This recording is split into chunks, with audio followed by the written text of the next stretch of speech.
Bore da iawn I chi gyd a chroeso i'r oedfa fyrriol. Mae'n hyfryd I weld chi. Lovely to see you all, members, visitors and friends joining with us this morning in worship. Lovely to welcome you all from near and far, and hope we have a blessing of being together and worshipping together. And we join together in our opening hymn, 37, number 37. Geiriau cyfarwydd gwili, cenwch i'r arglwydd I o'r ein hymwared ni yw, aid yn beraidd hyd yn ef aberth moliant iddo ef, bendigedig fo'r arglwydd ein diw. 37.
Dwi'n troi at Efengil Mathew ar gyfer ein darlleniad ni y bore yma, a drydedd bennod ar 10. We're in the Gospel of, if you're following in your English Bibles, which are in the pews, I'll be reading obviously in Welsh, but if you're following in your English Bibles, it's on page 994 of the English Bibles in your pews, page 994. It's the 13th chapter of the Gospel of Matthew, and I'm beginning to read at verse 44. Matthew chapter 13, verse 44. The parable of the hidden treasure.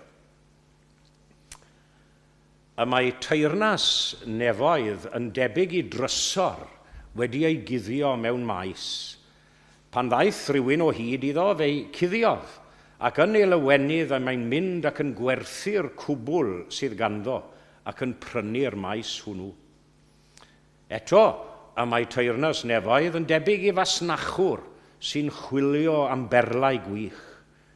Wedi iddo ddarganfod un perl gwerthfawr, aeth i ffwrdd a gwerthu'r cwbl oedd ganddo a'i brynu. Eto, y mae teyrnas nefoedd yn debyg i rwyd a fwriwyd i'r môr, ac addaliodd bysgod o bob math. Pan oedd yn llawn, tynnodd dynion hi i'r lan ac eistedd i lawr a chasglu rhai da i lestri a thaflu rhai gwael i ffwrdd. Felly y bydd yn niwedd amser. Bydd yr angylion yn mynd allan ac yn gwahanu'r drwg o blith o cyfiawn ac yn ei taflu i'r ffwrnais danllyd. Bydd yno wylo a rincian danedd. A ydych wedi deall yr holl bethau hyn? Dywedasant wrtho ydym. Am hynny meddai wrthynt y mae pob ysgrifennydd y ddaeth yn ddisgybl yn Nheyrnas Nefoedd yn debyg i berchen tŷ sydd yn dwyn allan o'i drysorfa bethau newydd a hen. Pan orffennodd Iesu'r damhegion hyn, aeth oddi yno, ac wedi dod i fro ei febyd, yr oedd yn dysgu yn ei synagog hwy, nes iddynt synnu a dweud, o ble a cafodd hwn y ddoeth uneb hon a'r gweithredoedd nerthol hyn? Onid mab y sair yw hwn? Onid Mair yw enw ei famef ac Iago a Joseph a Seiman a Judas yn frodyr iddo? Ac onid yw ei chwiorydd i gyd yma gyda ni? O ble felly y cafodd hwn yr holl bethau hyn? Yr oedd ef yn peri tramgwydd iddynt. Dywedodd Iesu wrthynt, nid yw proffwyd heb anrhydedd, ond yn ei fro ei hun ac yn ei gartref. Ac ni wnaeth lawer o wirthiau yno o achos ei hangrediniaeth. Ychwaneged yw i fendith at y darllen a'r gwrando hefyd o iair. Ac fe unwn ni i ganu ein hael emyn sef 166. 166.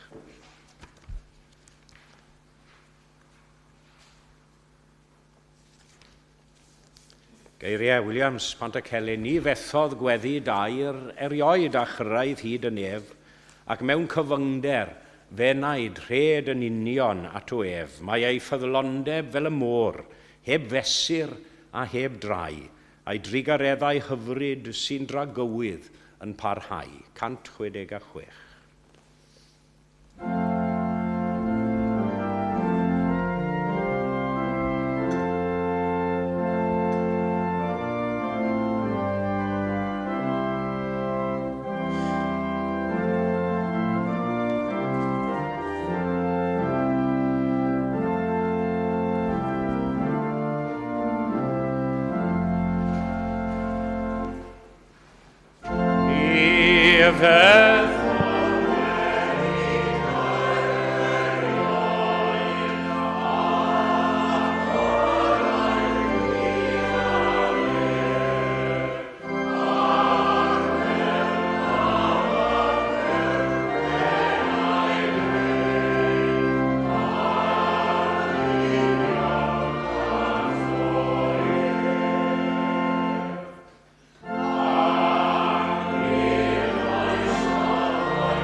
parahoi.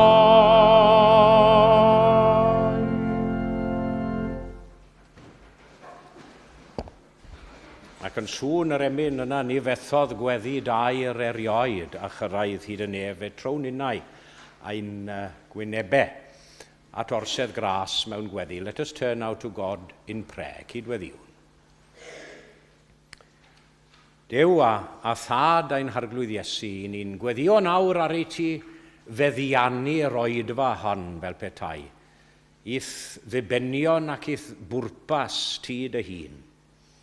Perchnoga hi, fel oedfa yn eiddo i ti yn unig.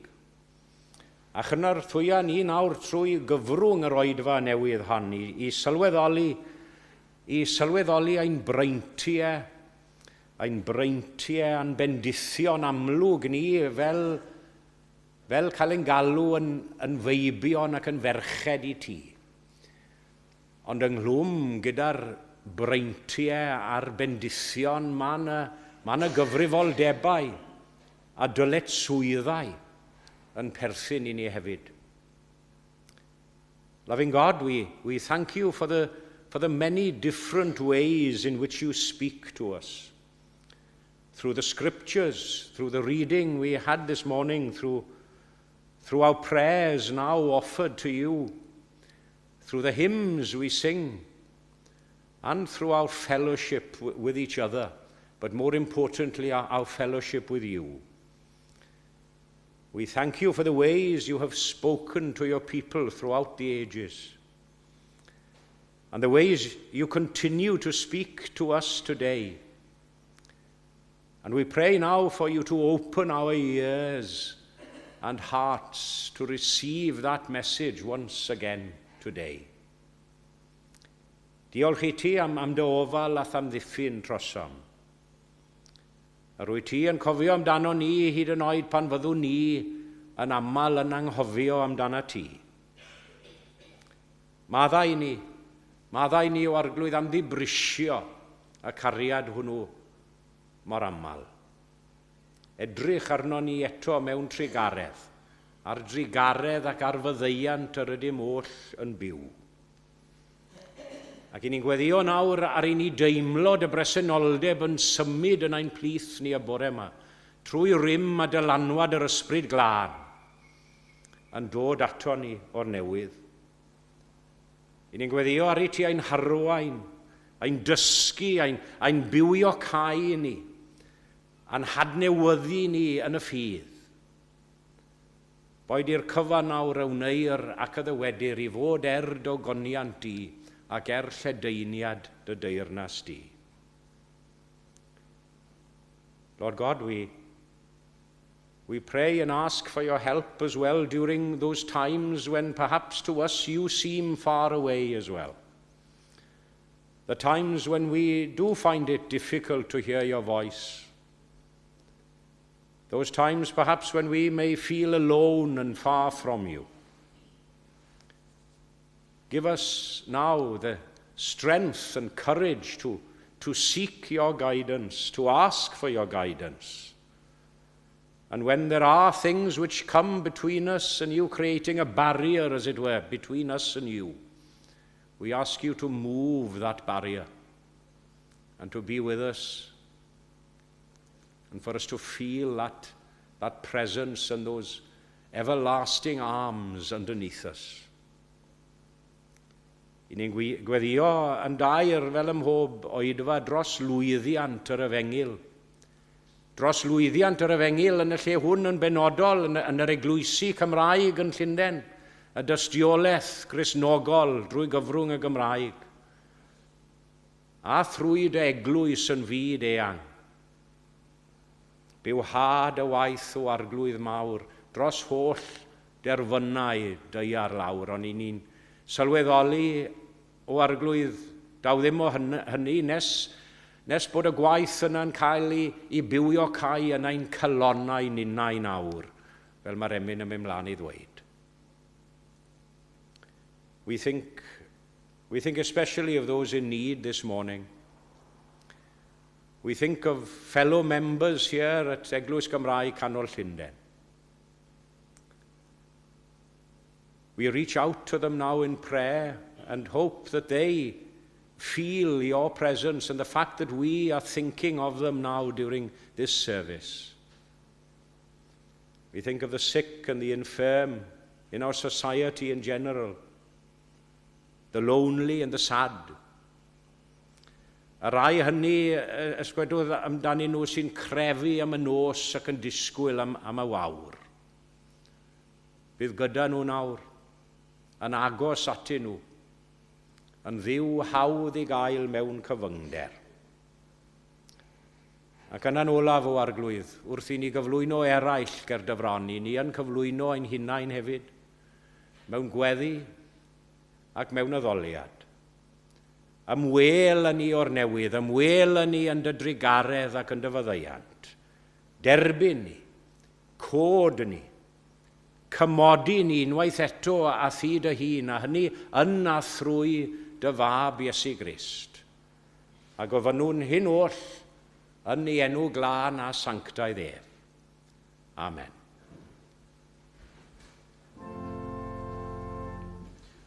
Hain tad ar hwn oed honna nefoedd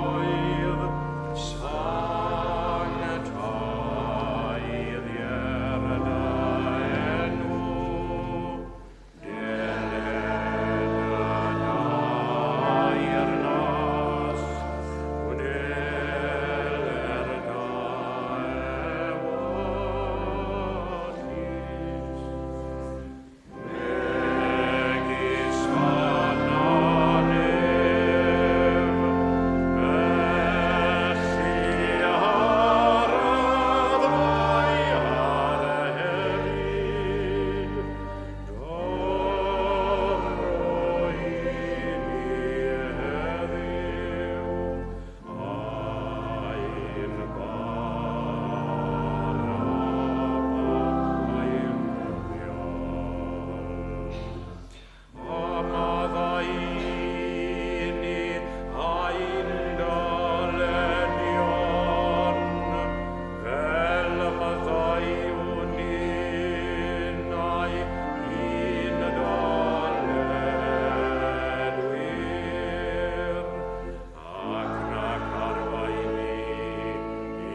Good morning, everyone. A chroeso i'r oedfa bore yma.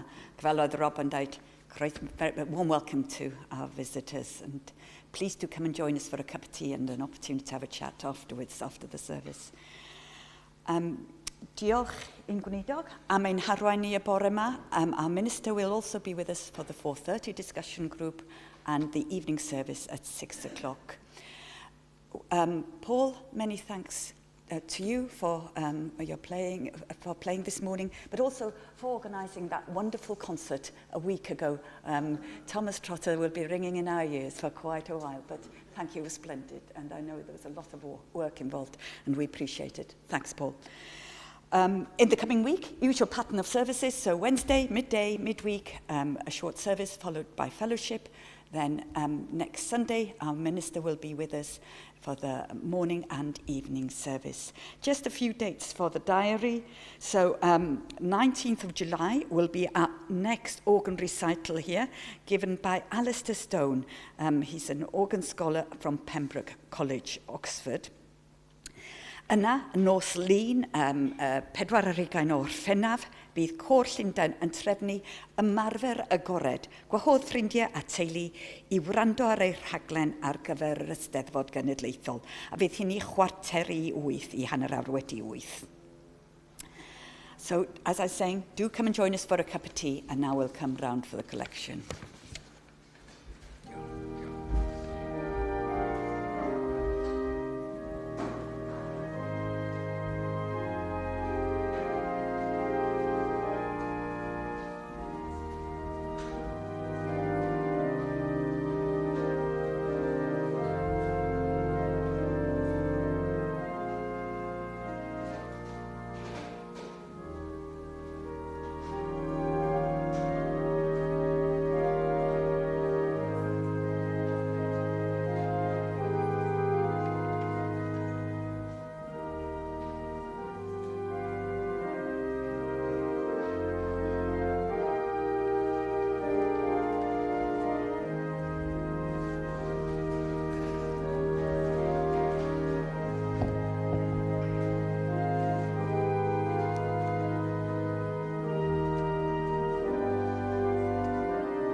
Fe ganwn ymhellach ein hemi nesa, sef 251, 251. Weler dydd yn gwawrio draw, amser hyfryd sydd ger llaw, daw cenhedloedd yn gytun i ddyrchafu mab y dyn. Yna clywir yn y nef, fawl i roi nag uchel lef. Aeth tairnasoedd byd a'i bri, oll yn eiddo ein harglwydd ni. 251.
Nes i ddarllen o Efengil Matthew ar ddechrau yr oedfa, adran oedd yn sôn am brynu a gwerthu.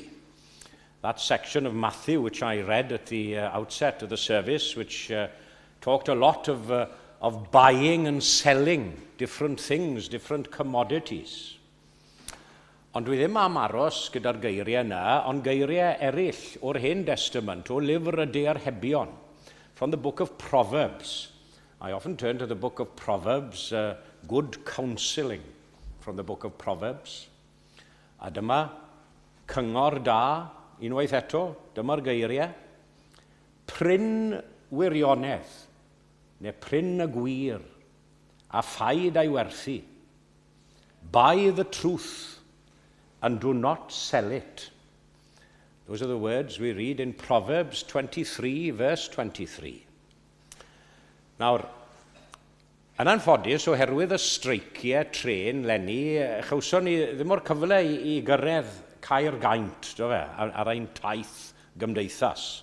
Gobeithio, cawn ni gyfle nawr flwyddyn nesaf na fe, mae'r lle wedi penderfynu drosto ni ar gyfer y flwyddyn nesaf. But if we didn't get a chance to arrive in Canterbury this year for our Gymdeithas trip because of the strikes, some of you may remember we visited Bedford a number of years ago. Perhaps some of you were on that trip to Bedford, and we went to see the Bunyan Meeting House and the John Bunyan Museum. And of course, one of his famous, or perhaps the most famous book, Pilgrim's Progress, Taith y Pererin, wedi cyfieithu, we saw in the museum there hundreds, if not thousands, of copies of the Pilgrim's Progress translated into many, many languages, Chinese, Japanese, German, a good few Welsh copies there, Taith y Pererin. Yeah. And in his Pilgrim's Progress, he describes how the pilgrim passes through Vanity Fair. And that was a title used for another book as well, wasn't it? And film, Vanity Fair. And there were many things on sale in Vanity Fair, many pleasures and vanities of this world. And all the dealers and the stall holders, when they saw the pilgrims pass by, they began to shout out, buy this, buy that, buy the other. Wy'n bod os ych chi wedi bod i Brick Lane i gael curry. Yeah? Chi wedi bod lawr myna yn Shoreditch, a mae'n eitha intimidating i wedi gweud. Chi'n cerdded lawr Brick Lane a maen nhw'n trial denu chi mewn. Ni sy ar curry gore, we've got the best curry coming here. It's quite intimidating. You can't walk down and just look and you know, I'd imagine the vendors in Vanity Fair like that, enticing the pilgrims to buy their products, claiming that they were the best in the world, and they'd give you the most pleasure possible compared with anything else which was on sale in the fair. Ond yr unig ateb oedd gan y Pererinion, the only answer that all the pilgrims gave was, we buy the truth. We buy the truth. And this is a very good description of, I'd say, and a good motto for all Christians, genuine Christians.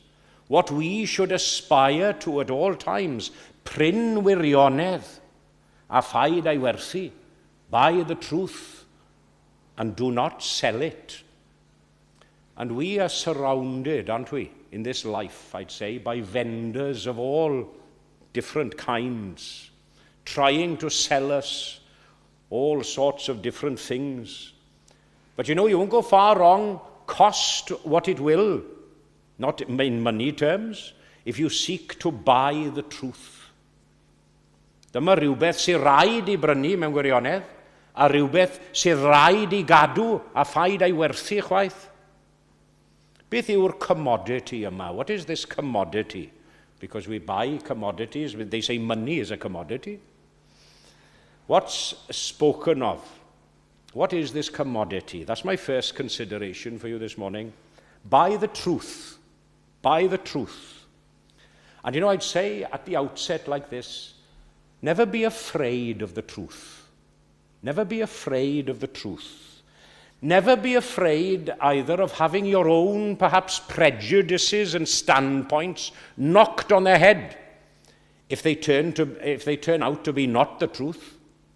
We have to do that sometimes. Always be determined, even if it hurts. The truth hurts. That's the old saying, isn't it? Truth sometimes hurts. Always be determined to accept the truth. Ond dwi'n siarad nawr wrth gwrs am wirionedd ysgrythurol. The biblical and scriptural truth, that's what I'm talking of here. And the Holy Scriptures are the standard and the benchmark of the truth. There may be human misinterpretations, yes, I'm very ready to admit that. There may be misinterpretations of the truth of the words here in this book, but it is the infallible witness to the truth. A beth sydd gyda ni o fewn yr ysgrythurau, wrth gwrs, yw gwirionedd ymarferol, practical truth. Truth in action, as it were. I often say that in some religious quarters, you'll find sometimes too much faith without enough works. That is possible. Yes, faith is essential, of course it is. But what's the good of faith when it's not put into action? When there are no faith in action, truth in action? Mae rhai, cofiwch, bydd rhai yn dweud I bod nhw'n credu. Odw, dwi'n credu. A bod ffydd ganddyn nhw, ond dyn nhw ddim yn profi hynny wrth eu gweithredoedd nhw. Remember that faith without works is a dead faith. And what's the good of a dead faith? It's only that faith which can change the character of a person, sanctify the life of a person, and lead that person to God and Christ. That's the faith that will ultimately save the soul of any individual. Achos mae yna ffordd gywir, mae yna ffordd iawn o wneud y ran fwyaf o bethau mewn bywyd, yn dos? Ond hefyd, mae yna ffordd anghywir, ffordd anonest o wneud union yr un peth hefyd. So after considering the commodity, let's look at how this commodity is obtained.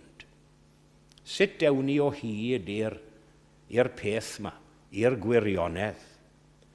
Pryn wirionedd, by the truth. Now we have to correct any false thinking or errors at the beginning of this point, because in listening to the words, of course, some might think that Christ and the gospel and even salvation itself, all of which are included in this package of the truth, they can be bought. Well, they can, but not with money, obviously. Not with money. Does dim modd prynu a chawdwriaeth, chi'n cofio oedd yr hen frenhinoedd a'r hen uchelwyr slawer dydd, o'n nhw gadael arian mawr ar ôl mwyn i'r offeriadau dweud offeryn dros dyn nhw, a gweud gweddi dros dyn nhw. Di ar mi chi ffili prynu pethau fel yna. Christ's price is without money and without price. I've preached on those words from the prophet Isaiah in the past many times. Come buy wine and milk without money and without price, heb arian a heb dal. Because salvation, of its essence, it's a free gift, isn't it? Free grace. And it is from the very necessity of his nature free. You can't buy it. And rad ac am ddim, rad ras, llais hyfryd rad ras. You can't deserve it. You can't earn it. You can't buy it. With money, that is. So what does this mean, buy the truth? Buy the truth. You know, I put it perhaps simply like this. You have to get rid of everything. Sell, metaphorically. Sell everything which gets in the way of you receiving this truth, this free gift, this free grace. Do you know, a person may do wrong. Yes, we all do wrong. We all do wrong in life. But, this is the point, a person can be saved from doing that wrong, but you can't love to do the wrong and carry on doing it. That's the thing. Ceisiwn reoli'r teimladau yma sy'n dod yno ni gyd. Teimladau falle o drachwant, o genfigen, o hunanoldeb, popeth sy'n dod ryngoch chi a Christ, y pethau sy'n rhwystro ni rhag ddod yn agos at Dduw, mae rhaid i ni gael gwared yn nhw, rhaid i ni werthu nhw yn ysbrydol. Buy the truth and give up everything that isn't the truth. I believe it also means this: buy the truth and be willing at any cost to hold on to the truth. Hold on to the truth. Chymod, mae llawer wedi cael ei herlyd dros y blynyddoedd yn dyn nhw am sefyll dros y gwir. Llawer wedi mynd i garchar am sefyll dros y gwir. Llawer un wedi colli bywydau weithiau dros sefyll yn gadarn dros y gwir. Basically, I think these words mean give up anything and everything rather than give up Christ and the truth which is to be found in him. So having looked at this commodity itself and considered how to obtain it, I'd like to conclude by saying where you can buy it. O ble gallwch brynu fe? Listen to Jesus' own words when he appeared to John. I counsel you, buy of me. Buy of me. There's no place where the truth can be found in its greatest power and abundance, and in its greatest energy, life and influence than in Jesus Christ himself. Dyw e ddim yn dweud clywed y gwirionedd, mor bwysig yw hynny. Mae'n bwysig i ni glywed, ond dyw clywed ddim fel prynu. Don't merely commend the truth by saying, oh, it's worth hearing. Yes, it's worth hearing about. And don't be satisfied by merely knowing about the truth either. Many people know what is right. You must buy the truth, purchase it for yourself. And of course, there is a warning implied at the end of the text, isn't there? A warning as to losing your purchase. Sell it not. Paid ei werthu. Chimod, mae rai wrth I bodd yn prynu a gwerthu ar eBay a Amazon a phethau fel yna. Os dim dal beth dwi'n prynu ar Amazon, mae pethau'n cyrraedd weithiau fi'n meddwl, wel, beth fi di ordro nawr? And once you've found this truth, don't sell it. Don't sell it. It's not like the stocks and shares of this world. I'd advise you to sell and buy some of those. A mae rhai wedi gwerthu'r gwirionedd ysbrydol yma, cofiwch. Mae rhai wedi gwerthu fe am wneud mwy o arian yn y byd hwn. Codi statws, falle, yn llyged y byd. Ac yn sgil hynny wedi gadael pethau crefyddol, pethau cwrdd I fynd. Allan o'i bywydau nhw. Some sell the truth at times for a better perceived position in the world, in this world. And you know, others seem to sell the truth for nothing at all, basically. Nothing at all. They stop coming to chapel, perhaps, to church and chapel. Religion grows stale for them. They get tired of it. They stay away, perhaps, for a week or two, then a month or two, and then the weeks and the months turn into years. And eventually they stop coming altogether. Gai ofyn yn ddigon didwyll I chi ac I mi y bore yma. Odych chi am werthu'r gwirionedd yma, gwedwch? Odych chi am werthu'r gwirionedd yma? Don't sell this truth, whatever you do. Don't sell this truth because, for one thing, it cost Christ too dearly. It cost Christ too dearly for us to sell it or even think of giving it away. Oh, dearly, dearly has he loved, and we must love him too, and trust in his redeeming blood, the truth, that is, the truth of the redeeming blood, and try his works to do. A hynny ar gogonion diwenw. Amen. Ac fe ganwn ni, gyda'n gilydd, I ddiweddu ein hoedfa foreuol. 433, 433, o fenaid can, mawr ha yr arglwydd yw, bydd lawen ynddo, dywaredwr yw, yn nerthol i o'r wnaeth bethau mawr i Mair, am iddi gredu yn ei sanctaidd air. Wel na fe, heb ymgynghori gyda Paul ar gyfer y dewisiad, and what an apt hymn here to finish. Am iddi gredu yn ei sanctaidd air. O fenaid can, boed it yn ôl ei air, bydd gaeth i'r arglwydd, gwyn dy fyd fel Mair. Mawr ha y tad a'r mab yn ddiwahan, ac arnat beunydd, doed yr ysbryd glân. 4-3-3.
Poenir goed o'r ysbryd glân.